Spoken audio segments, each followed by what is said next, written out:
dat ik een normaal meisje ben. Ik viel me net altijd normaal, omdat ik dacht, nou, wel in hoekjes schoten. Terwijl ik wel normaal ben. Misschien direct wat anders, omdat ik op wiel leef en op 12 hotten en oren op 12 hotten en 11 wiel. Maar verder ben ik gewoon normaal, krijg zoals je. Dus dan moet ik ze behandelen worden, vind ik. De 16-jarige Alieke van der Vallen uit Eerstermar zit zo'n haar 8e in een rolstoel. Ze leert onder het syndroom cerebrale parese. Hiervoor moest ze 2 operaties ondergaan, maar lichamelijk had dit voor haar nog net een soort opbracht. Er zijn verschillende categorieën, 4 categorieën. En eigenlijk, nou, mijn categorie is dat ik meestal in de rolstoel zit, maar ik kan nog wel wat stappen zetten en hier en daar nog via steun of via de tafel en de muren wat rennen. En ik kan nog transfers en praten gaat bij mij prima.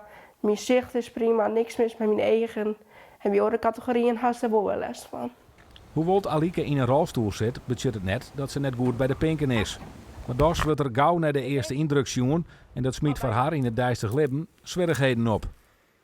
Nou ja, dan merk je toch dat ze wel minder vrienden hast, omdat ze toch snel om de kans kozen. Dus krijg je zoals in films echt een mjorre in een klasse zitten van daar haast de populaire die rennen kennen en daar haast de wat minder populaire die in de rolstoel zitten. En dan merk je toch van, oh, ik ben toch volgens hun wat minder waard en haast net volle vrienden met mij, dus dan op stapkist of zo.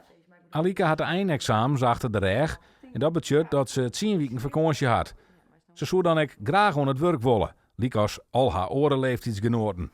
Maar ook dit is een van de obstakels dat ze met te krijgen had. Na een paar keer solliciteren had rond nota nog geen succes van haar west. Nou, de kist achter de kassa en meestal bij een supermarkt zit er een stoel achter de kassa. Dus ik kan prima achter de kassa. Er is niks met me praten, dus ik kan prima bij je klanten. En achter de kassa dan zit je op een stoel, dus wat is dan het probleem? Ik kan toch prima achter een kassa. Maar dan nog, een rolstoel, dat willen ze net.